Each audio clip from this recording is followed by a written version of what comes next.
Hello, and welcome to World of Warbirds. I'm Brian Pierce. Larry Bell was into big guns. Where am I going with this? Okay, let's back up a bit. Just before the Second World War, the Bell Aircraft Company was a new kid on the block in the aviation world. Their first design was a failure. The YFM-1 Airacobra was a strange-looking mid-wing twin-engine bomber-destroyer with pusher engines. The pushers freed up the front of the engine nacelles to contain a gyro-stabilized 37mm M4 cannon and a gunner to operate it. Anyway, the aircraft had many flaws and difficulties that were deemed too hefty to overcome. One of them being that the gunner located at the front of the engine nacelle would potentially be chopped up by the propeller located behind him if he ever had to bail out. The program was cancelled, and they only built 13 of them. However, as I said before, Bell was still enamored with the M4 cannon. This gun, designed by John Browning and built by Colt, had been conceived primarily as an anti-aircraft weapon. It had a muzzle velocity of 2,000 feet per second and could fire 150 high explosive or armor-piercing shells per minute, which could penetrate 1 inch of armor plating at 500 yards. Its 30-round magazine could be fired by hand or by remote control through a solenoid. To Bell, it seemed like a good idea to put a high-powered anti-aircraft cannon in a fighter. Even one hit with this cannon seemed likely to bring down any opponent. Bell became obsessed with the idea. In 1937, his chance to make his idea a reality arrived with the United States Army Air Corps' circular Proposal X-609. It was looking for a single-engine, high-altitude interceptor. This new aircraft was to have at least 1,000 pounds of heavy armament, including a cannon. It was to be powered by a liquid-cooled Allison engine with a General Electric turbo supercharger, have tricycle landing gear, which was novel at the time, a level airspeed of at least 360 miles per hour, and a climb to 20,000 feet within 6 minutes. Bell went to work. Prototypes. Bell started by placing the M4 cannon and a pair of Browning M250 cal machine guns in the nose and then built the airplane around it. Being tied to the Allison V1710 liquid-cooled V12 engine, he didn't have the option of inserting the cannon into the middle of the engine block like some BF-109s. So they took the very unconventional position of moving the engine to the middle of the fuselage behind the pilot. The engine power was transferred to the propeller via a 10-foot-long shaft which traveled under the cockpit. Initially, all this extra shafting and gearing would seem to be a recipe for trouble. However, it was found to be very reliable, and it was even provided with its own lubrication system, which was separate from the engine oil system. Being liquid-cooled, the radiator needed to go somewhere, so it was tucked in the wing center section underneath the engine. The oil cooler was placed nearby, and the cooling air for these devices entered through intakes in the front of the wing root and was directed by ducting to the radiator faces, departing through 3 controllable hinged flaps near the trailing edge of the center section. A raised oval intake immediately behind the canopy admitted air for the carburetor. So, with the engine and its systems out of the way, the cannon could be easily placed in the nose, which was distinctive in its very smooth and clean look. The placement of the shaft under the cockpit moved the pilot up quite high, allowing for great all-around visibility. Speaking of the cockpit, it was also very distinct in having doors that opened like those of a car, and even had windows that lowered like those of a car. The sleek and innovative design sure looked like a winner. As the main body was already so packed with equipment, there was no space for a fuselage-mounted fuel tank, so all the fuel was stored in the wings. The prototype XP-39 first flew in April of 1938. The climb rate seemed okay with only 5 minutes to 2,000 feet, which was better than requested. However, it just couldn't achieve the speed demanded in the proposal. What to do? The Army Air Force ordered the prototype to be evaluated in the NACA wind tunnels to try to solve the problem. In the end, it was decided that by reducing drag, perhaps the speed objectives could be met. However, the airplane was already pretty clean, and there wasn't much left to smooth over, except the scoop for the turbocharger. So in August 1939, the decision was made to remove the turbocharger in order to reduce the drag of its associated air scoop and just leave the single-stage, single-speed supercharger. Although this would give the aircraft an increase in speed, it would also doom the aircraft to be unable to perform well above 12,000 feet. Production. In 1940, the British Direct Purchase Commission was in the USA shopping for combat aircraft, and Bell wanted to get the contract. The Brits required a speed of 394 miles per hour at 14,000 feet. So far, the P-39 had only been able to make 371. Although Bell knew that it would be a stretch to achieve the required speed, they started shining the hell out of their turd of an airplane. To reduce drag and weight, the rudder and elevator were reduced in size. The canopy glass was smoothed to its frame with putty. Doors for access to the guns and landing gear doors had been seen bulging in flight, which caused more drag, so these were stiffened to hold them flush. New engine exhaust stacks were fitted to increase thrust. On the test aircraft, the machine gun ports were covered and the antenna mast was removed, and a custom single-piece engine cowling was installed.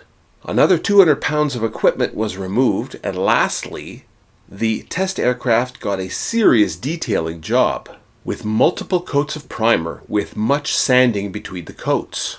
Even the required camouflage paint was carefully sanded to remove the edges between the colors to remove as much drag as humanly possible, and leave the aircraft as slippery as could be.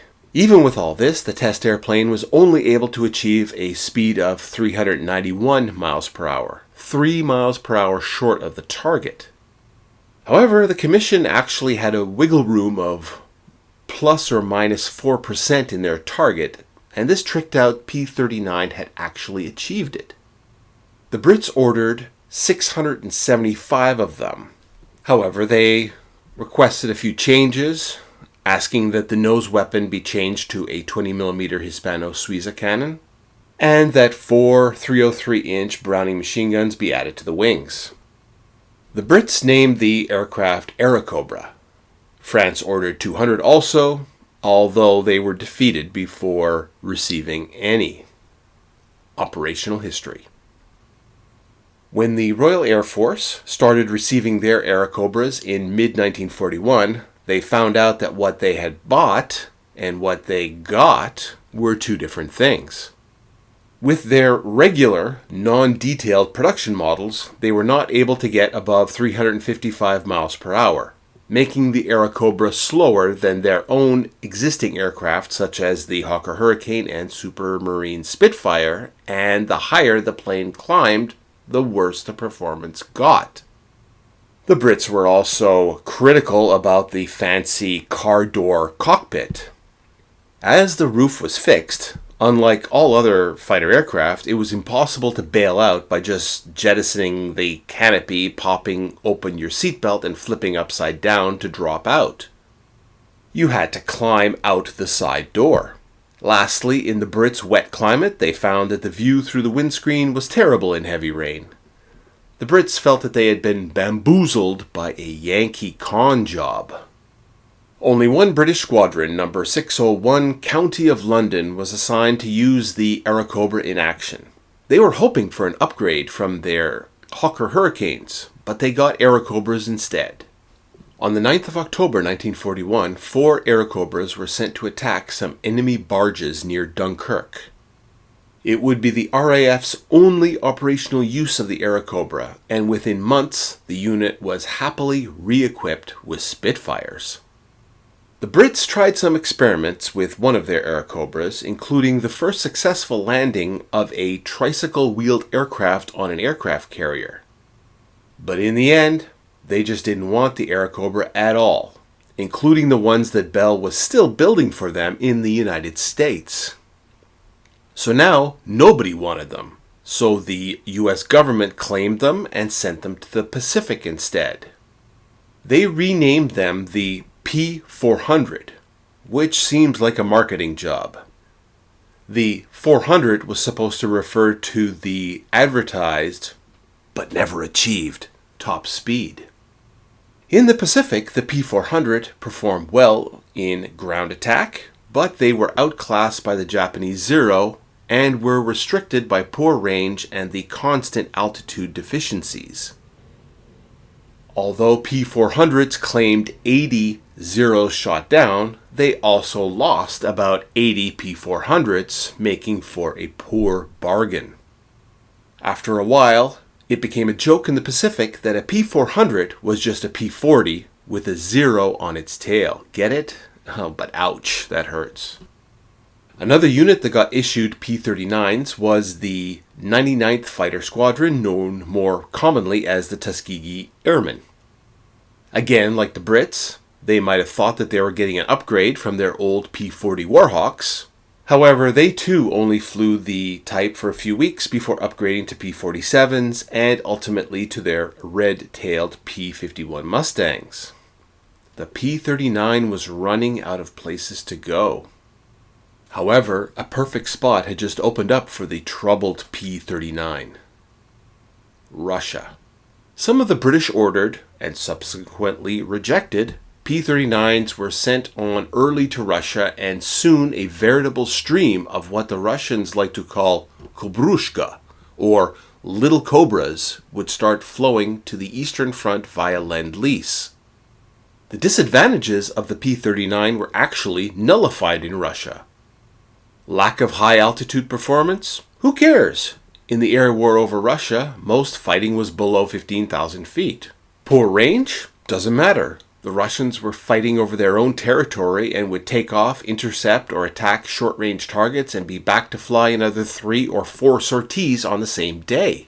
The Russians also liked the firepower, which was great for their style of getting in close and finishing off their opponent with a quick burst of devastating firepower. They actually removed the wing guns when they arrived in order to improve the Airacobra's roll rate. They didn't miss the extra guns, as their own Yak fighters only used nose-mounted guns also. The Russians appreciated the Airacobra's tough construction and reliable radios. There is a lingering misconception that the Soviets used their Kobrushkas as tank busters. Perhaps because of the nose-mounted cannon, people figure that it must have been used against tanks. Although this probably did happen, and although the P-39 certainly was used in strafing attacks, its primary job was interception and top cover for the real close support attack aircraft such as the IL-2. For a fighter aircraft that was so thoroughly rejected by everyone else, the P-39 got an impressive number of kills against the Luftwaffe in Russia, taking on and dispatching Bf-109s, Focke-Wulf 190s, Ju-87s, and Ju-88s. It is noteworthy that the last plane shot down by the Luftwaffe was a Soviet P-39 when it went up against a jet-powered Me-262. That's okay. The score was evened out the next day when the Soviets scored their last air victory in the sky over Prague, bringing down a Focke-Wulf FW-189. And yes, the Soviet aircraft was a P-39 Kobrushka. Although Australia, France, Italy, and Portugal all operated P-39s at one time or another, the type will always be associated with its service in Russia. There were many P-39 variants, with a 2-seat trainer being built. Some others were modified with cameras for photo reconnaissance, although most of the various variants can be seen as tinkering with fuel tank sizes, changes to the propeller, or adding armor. Major changes would have to wait for the offspring of the P-39, which was known as the P-63 King Cobra, which we will be looking at in another episode. One interesting type was the XFL Aerobonita, which was a carrier-based version of the P-39. In order to compete for this contract, Bell had to engineer the Aerobonita to be a tailwheel aircraft. During the testing phase, the lack of a turbocharger and the poor performance at altitude pretty much sank the Aerobonita for the Navy. Also, there was a feeling that the Navy was prejudiced against liquid-cooled engines. The Aerobonita was rejected by the Navy, which went on to choose other aircraft in the competition, namely the Grumman F4F Wildcat and Vought F4U Corsair. Pilots and survivors. Another fascinating element of the Airacobra service in Russia is that the majority of the 4,719 of them were flown there by Ferry Command. This flight across North America and up through the Yukon to Alaska and then through Siberia to the killing skies of the Eastern Front in a single-engine aircraft, using the navigation and weather services available in the 1940s, would be an epic journey all by itself. P-39Q number 44-2911 was completed in the Bell Aircraft Factory on November 23, 1943. Sometime just before completion, two young American women workers at the plant, Helen Rose and Eleanor Barbitiano, wrote their names and addresses on one of the panels of the aircraft. This was basically the 1940s version of posting on social media and was done on a lark by these teenage war working girls. Sometimes the pilots wrote back, and who knows what might happen. But then, after a month's delay, this Airacobra began its epic journey to war on Christmas Day 1943, when it was flown by a member of the WASPs, the Women's Air Force Service Pilots, along the southern edge of the Great Lakes, along the U.S.-Canadian border, eventually to Edmonton, Alberta, Canada, to Ladd Army Airfield in Fairbanks, Alaska. This portion of the journey was known as the Northwest Staging Route. From Ladd Army Airfield, Soviet pilots would take over and fly across Siberia and bring the planes to war. Number 44-2911 reached Fairbanks on January 9, 1944, and was accepted by a contingent of the Soviet Air Force's Foreign Service. Nearly a month later, on Feb 1, a Soviet pilot flew the airplane west to Nome and across the Bering Strait to the Soviet Union. The P-39s were flown in groups of 6 or more and escorted by a North American B-25 or other medium bomber with more sophisticated avionics than those in the P-39. Hopping from base to base across Siberia, in March the aircraft reached a central Siberian base at Krasnoyarsk. There it received the designation White 23 and was repainted with Soviet markings. White 23's log shows that it flew several missions from a base near Murmansk during a October 1944 offensive to drive German forces from the Finnish town of Petsamo. On November 19th, 22-year-old Lieutenant Ivan Baranowski was to fly the airplane with his squadron to the recently captured airbase Lutsari near the Norwegian border. White 23 never made it. The aircraft had made a near-perfect wheels-up landing on the ice of Lake Martyarv, 18 miles short of its destination. Sometime following the crash, the aircraft sank through the ice and came to rest on the lake bed. Decades later, a fisherman on the lake discovered the aircraft in July 2004. When the aircraft was recovered, it was found that the Allison engine had quit when 2 engine conrods failed and punched through the crankcase. Found within the plane was also the remains of Lieutenant Baranowski. It was surmised that Baranowski either died on impact or was knocked unconscious and drowned when his plane sank to the bottom. Also found on board were his medals, his logbook, and several tins of canned food that had been stashed in the ammunition bays. These tins had been canned in the USA and were sent also as part of the Lend-Lease program.